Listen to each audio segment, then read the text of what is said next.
Testigo ocular. La vida prehistórica.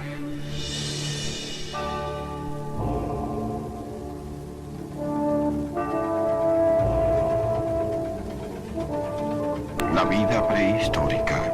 La increíble colección de seres vivientes que aparecieron en la Tierra mucho antes que nosotros. Algunos vinieron y se fueron, otros permanecieron. Nosotros la llamamos prehistoria, pero para quienes vivieron en ella no fue anterior a nada, fue su historia, y en muchos sentidos también la nuestra. La prehistoria es la historia que comenzó mucho antes de que ninguna mano humana hiciera marcas en un papel. Los primeros historiadores imaginaron una época en la que no había vida. El mito chino nos habla de caos, que tenía forma de huevo, y fue abierto por la fuerza de dos energías que luchaban dentro de él. Los aborígenes australianos imaginaron una planicie desnuda en una época en la que sus ancestros eternos dormían. Muchos científicos creen en la actualidad que debido a una explosión denominada Big Bang, se originó un universo de despojos girando en espiral, incluyendo el globo fundido que se convirtió en nuestro globo, la Tierra. Al cabo de millones de años, una especie de sopa comenzó a flotar en la superficie de lóbregos mares. ¿Pero cuándo? ¿Cómo podemos saber el tiempo pasado en un mundo nunca visto por ninguna criatura viviente? Una de las primeras estimaciones fue la de un erudito del siglo XVII, el arzobispo Asher. Sumando las edades de las personas nombradas en la Biblia, calculó que la Tierra había sido creada en el año 4004 a.C.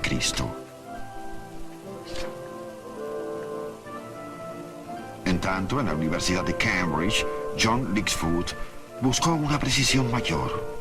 Estuvo de acuerdo con el año, pero agregó una fecha, domingo 26 de octubre, y una hora, las 9 de la mañana en punto. En el siglo XVIII, los primeros geólogos dudaron de esta tan tierna edad. Las claves incrustadas en las capas rocosas de la Tierra indicaban un planeta mucho más antiguo. Antes de que pasara otro siglo, Darwin, el gran naturalista, argumentó que la edad de la Tierra debería ser calculada no en miles, sino en millones de años. Ahora contamos la edad de nuestro venerable planeta en miles de millones, 4.500 millones de años. ¿Cómo podemos nosotros, con un promedio de vida tan efímero, comprender semejante cifra? Si tomamos algo antiguo como toda la historia registrada del mundo conocido, la multiplicamos por 1000, luego la multiplicamos otra vez por 1000, luego le agregamos 500 millones más, entonces estamos más cerca de la verdadera edad de la Tierra.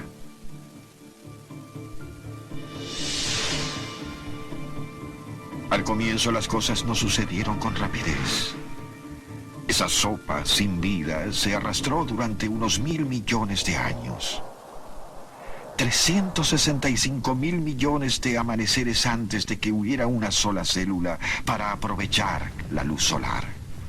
Pero entonces tomaron forma complejas sustancias químicas, tal vez mezclándose con sustancias que llegaron del espacio exterior. Desencadenados tal vez por los rayos o por la luz ultravioleta, los compuestos orgánicos comenzaron a unirse y formar proteínas. Las proteínas crecieron y se dividieron. La vida había sido lanzada.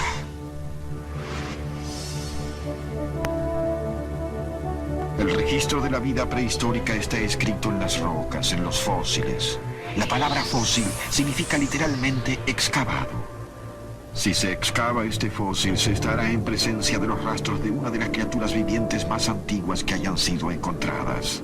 Hebras de algas de al menos 3.500 millones de años de antigüedad.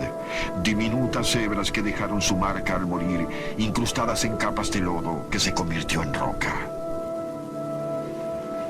Dentro de estas protuberancias pétreas, encontradas en ciertos lugares de la costa australiana, está almacenada la evidencia. Puede que no haya ningún otro lugar de la Tierra que se parezca más a la escena de los primeros movimientos de la vida. Cuando la vida deja de moverse, puede registrar el momento en un fósil. Si lodo o arena se deposita rápidamente y se convierte en roca, el recién muerto queda almacenado en las criptas del tiempo. Los fósiles también se encuentran profundamente incrustados en turba, alquitrán, hielo o ámbar dorado, la resina de los árboles antiguos. Algunas de las más diminutas criaturas vivientes quedaron atrapadas en esta viscosa sustancia.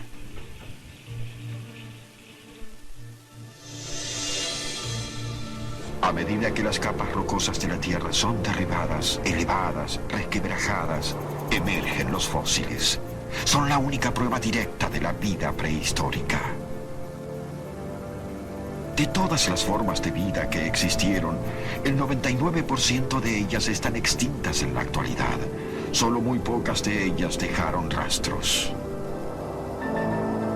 De los primeros seres vivos a los organismos más complejos, transcurrieron otros 1.000 millones de años. Ahora había suficiente oxígeno para que la vida se organizara en seres multicelulares. El ADN proporcionó posibilidades infinitas y la vida tomó una variedad de formas cada vez mayor.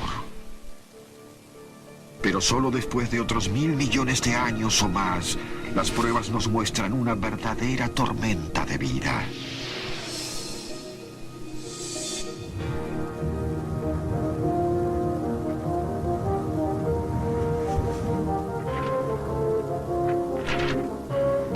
Más reciente provienen más de una docena de diferentes tipos de medusas con aspecto de flores, achatadas en sus criptas bidimensionales.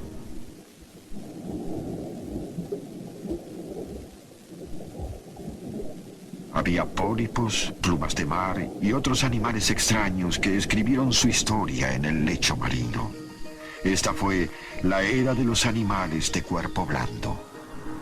A más de 5/6 de la historia de la Tierra, el registro rocoso comienza a llenarse de marcas de criaturas cada vez más extrañas. De acuerdo con su marca fósil, este extraño animal, Alucigenia, parecía tener 7 pares de patas zancudas y 7 tentáculos mediante los cuales se alimentaba. ¿O lo estaremos mirando al revés? Unos años después, los científicos se dieron cuenta de que los 7 zancos eran en realidad las púas del lomo y que los 7 tentáculos eran las patas.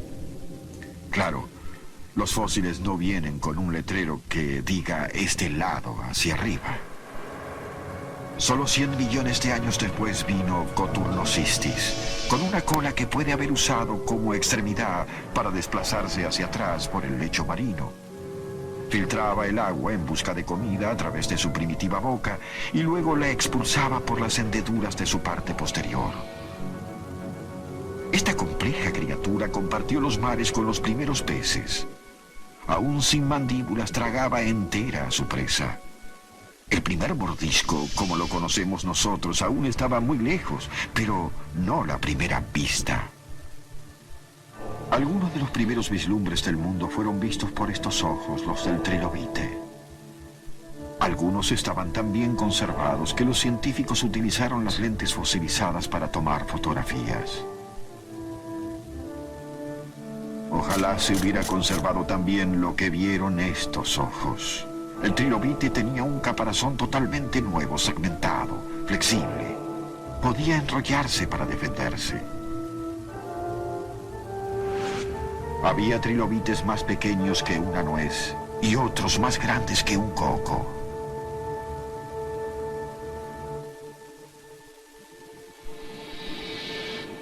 Los ojos fueron una de las características nuevas y sofisticadas que comenzaron a evolucionar.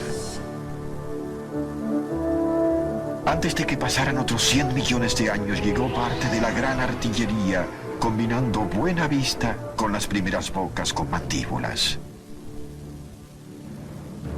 Imaginen un gran tiburón blanco con una armadura completa y tendrán al depredador más importante de la época, Dunkleosteus.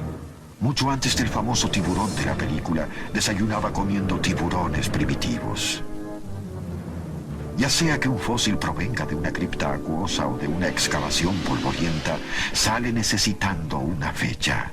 Marie Curie es famosa por haber descubierto los rayos X, pero sus trabajos sobre radioactividad también hicieron posible la datación de fósiles. Los elementos químicos dentro de las rocas se desintegran y eso se puede medir. Por ejemplo, cuanto menos uranio 238 tenga una roca, más antigua es.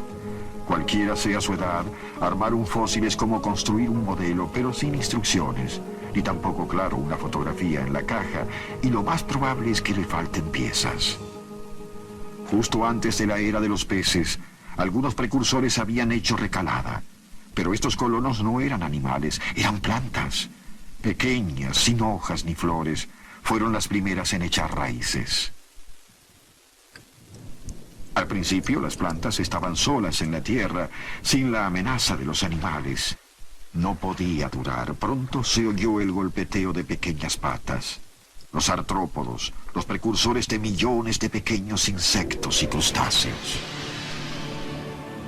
Mientras tanto, los continentes como los conocemos hoy casi no existían. Varios de ellos estaban unidos en una vasta expansión llamada luego Gondwana.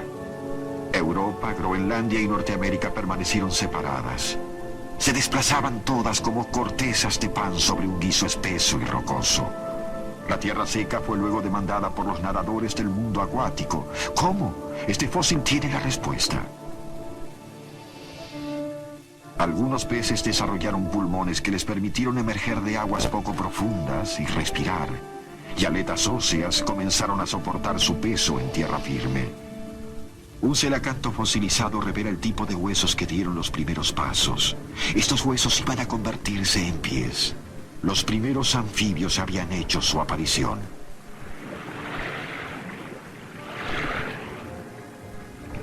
El celacanto marino se había creído extinto hasta 1938, cuando uno de ellos hizo su aparición en las costas de Sudáfrica.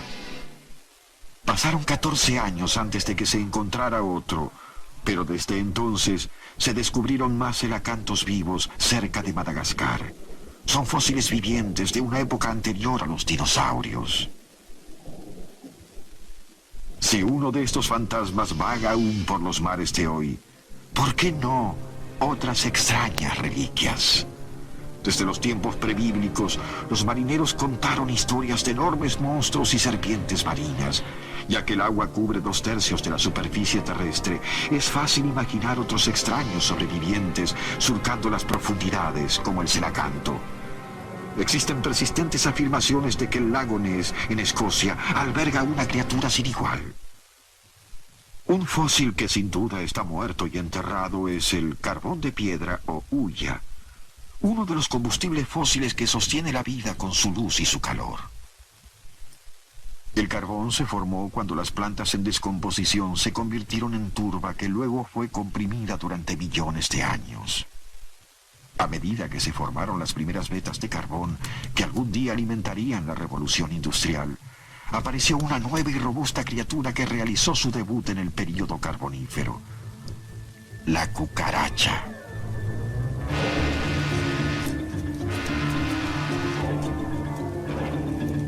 Puede resistir el frío y el calor extremos, la sequía, la falta de alimentos. Con razón casi no cambió desde entonces. Los cuerpos segmentados fueron un éxito. Y este fue solo uno de los insectos que corrían por la hojarasca. Las cucarachas de hoy se alimentan de cualquier cosa, desde uñas hasta pasta dentífrica. ¿Será su conocida afición por las pequeñas y oscuras grietas lo que hizo que la cucaracha se usara como remedio para el dolor de oído? Entrañas de cucaracha molidas, mezcladas con aceite, se usaron hasta el siglo XVI para tratar la enfermedad del oído. Pero la antigua cucaracha tenía vecinos realmente fantásticos. El gigantoscorpio, 10 veces más grande que el escorpión actual, con un aguijón del tamaño de un cuchillo de cocina. La aún más grande Arthropleura llevó la locomoción a niveles extraordinarios. Rara mezcla de 100 pies con limusina. Había libélulas 7 veces más grandes que la libélula emperatriz moderna. Y los primeros reptiles evolucionaron a partir de los anfibios. Se adaptaron a la vida en la tierra. Sus huevos tenían una cáscara gruesa que no se secaba en el aire. Un suceso evolutivo de gran importancia. Los fósiles permanecieron enterrados durante millones de años hasta que fueron descubiertos por unos retrasados en la historia evolutiva, los recolectores de fósiles. Entre los primeros en beneficiarse por el hallazgo estuvo una niña británica del siglo XIX, Mary Anning. Cuando apenas tenía 11 años, Mary encontró un ictiosaurio en un sitio arenoso cerca de su casa. Lo vendió por 23 libras, el precio de una casa pequeña en esa época. Hace 280 millones de años los continentes estaban aún unidos en una gigantesca masa de tierra. Pangea, toda la tierra. Las plantas y los animales podían diseminarse por todos los continentes, desplazándose con facilidad. Desde entonces, los continentes se separaron miles de kilómetros, de modo que se encontraron fósiles casi idénticos en Sudamérica y en Australia.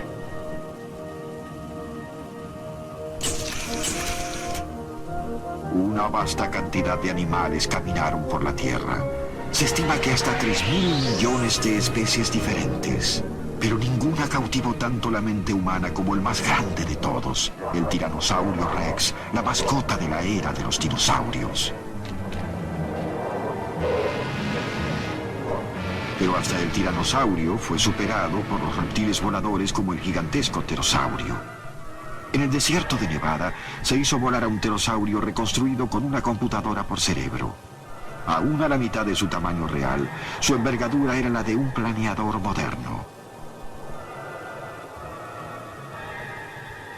La última vez que una sombra como esta fue proyectada en estas rocas, los dinosaurios habitaban la Tierra.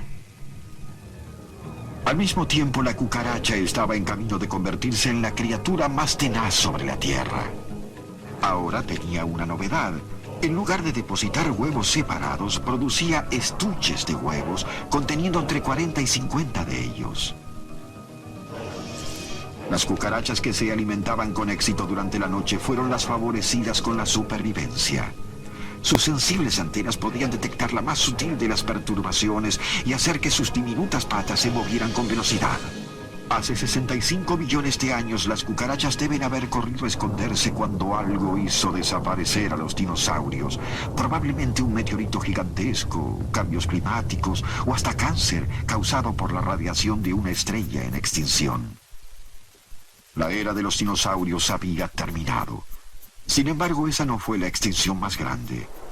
Eso sucedió antes de la existencia de los dinosaurios, cuando el 95% de todas las especies vivientes repentinamente desapareció del registro fósil. Es posible que la propia geografía de Pangea haya contribuido a esas muertes. Una sola masa de tierra, mitad congelada, mitad desértica, estaba mal equipada para absorber el impacto de un cambio masivo. Sobreviviendo a ambas extinciones estaba, sí, la cucaracha, que sin duda se dio un festín con los restos de los demás. Pero nadie se benefició más de la desaparición de los dinosaurios que las nuevas criaturas que esperaban en bastidores, los mamíferos. A diferencia de los reptiles, los mamíferos tenían la sangre caliente, podían cazar por la noche y desarrollaron instrumentos especiales. Dagas, cuchillas, máquinas de cortar y de picar. Y algunos dientes enlazados permanentes. Y a diferencia de los reptiles que ponían huevos que eran vulnerables al ataque, los mamíferos tenían un nuevo sistema reproductor. Sus crías se desarrollaban internamente y los recién nacidos eran alimentados con leche. Este complejo diseño funcionó para los mamíferos alados, los acuáticos y los que vivían bajo tierra. Las patas de los mamíferos podían llevarlos a todos los continentes. Todos evolucionaron a partir de los animales que vivían cuando los dinosaurios dominaban la Tierra. Hubo otros sobrevivientes de eras anteriores a las de los dinosaurios. La magnolia, una de las flores más antiguas de la Tierra. El cocodrilo, aunque cambió un poco. Algunos cocodrilos tenían el tamaño de 2 tanques puestos uno detrás del otro. Tal vez no sea tan sorprendente que las primeras imágenes de los dragones sean prácticamente idénticas a los cocodrilos con alas. También las aves sobrevivieron. de los reptiles que habían volado con las plumas que evolucionaron de las escamas.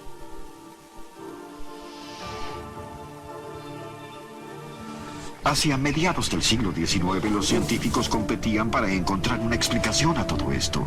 ¿Cómo y por qué había llegado a existir una variedad tal de seres vivos? La teoría de la evolución por selección natural de Darwin se basó en sus observaciones del mundo natural. En 1859 concluyó que los animales más adecuados para sobrevivir eran los que tenían mayores probabilidades de transmitir sus características a la generación siguiente.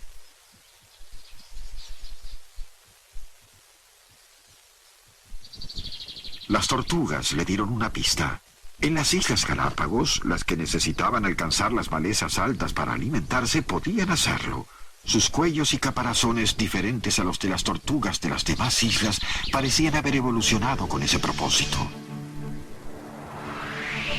La nueva teoría de Darwin podía explicar hasta esto: un pie de 3 dedos en un animal parecido al caballo. A medida que el dedo más fuerte continuó evolucionando, se convirtió en el casco del caballo actual, con una habilidad extraordinaria para la carrera en terreno duro.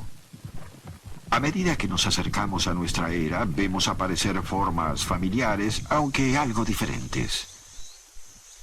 El perezoso de tierra no vivía en los árboles como sus descendientes, ya que había pocos árboles capaces de soportar su peso. Alces gigantes portaban astas igualmente gigantes. El ave elefante ponía huevos casi 200 veces más grandes que los huevos actuales de gallina. Algunos animales alcanzaron tamaños inmensos sencillamente porque les fue posible. Había abundancia de alimentos y poca competencia. Otros animales, sin embargo, comenzaron más pequeños. Los primeros caballos tenían el tamaño de un perro.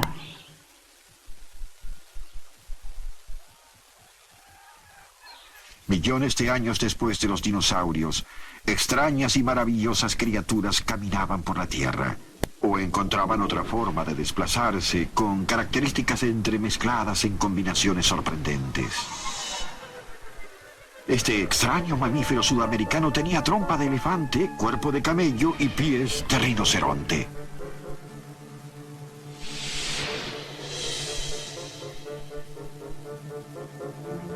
Hace 50 millones de años los continentes estaban casi en la posición actual, pero aún en movimiento.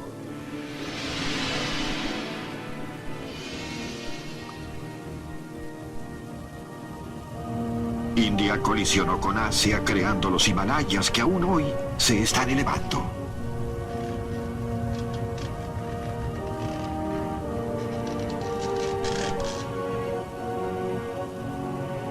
La Antártida se dirigió al sur, a congelarse, al polo.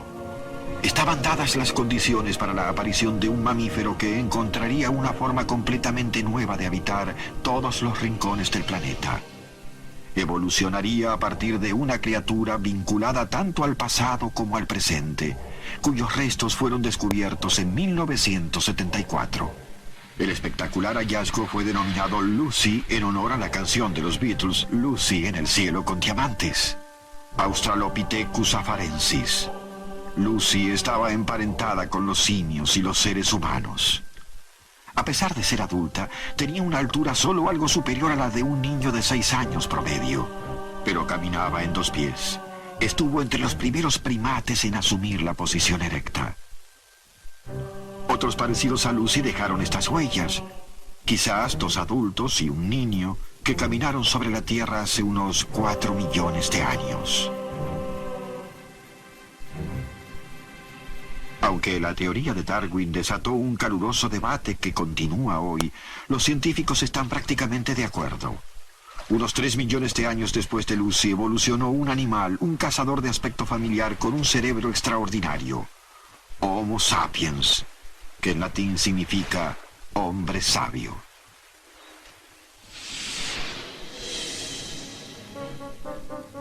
El debut de la humanidad moderna sucedió muy recientemente, hablando en tiempos geológicos. Pero no fue fácil. Hubo al menos 7 variaciones sobre el tema humano, incluyendo el nombre de Neandertal, cuyos restos fueron hallados en el valle de Nender, en Alemania.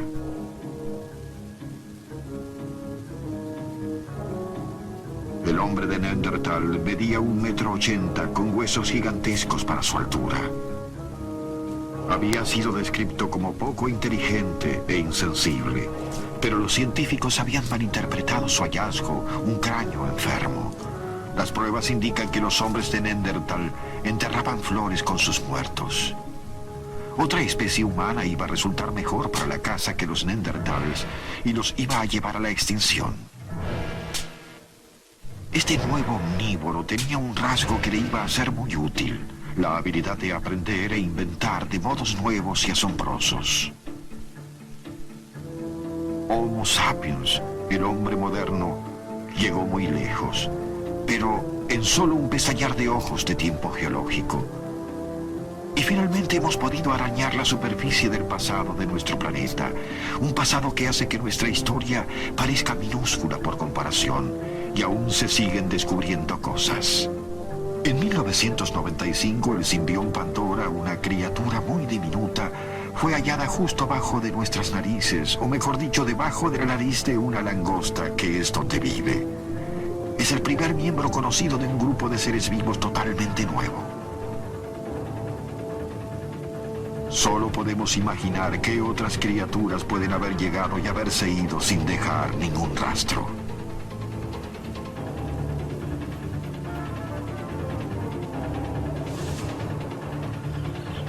Cualquiera sea nuestro destino futuro, es posible que la vida en alguna forma siga adelante tenaz y adaptable como la cucaracha. ¿Y habrá otra historia de vida en desarrollo? En un universo de sistemas solares parece más que probable. En 1996 se hallaron 2 planetas distantes que tienen las condiciones adecuadas para sustentar la vida. Temperaturas como las de la Tierra hace no mucho tiempo y el potencial de tener lluvias y océanos. Su vida prehistórica podría estar comenzando ahora.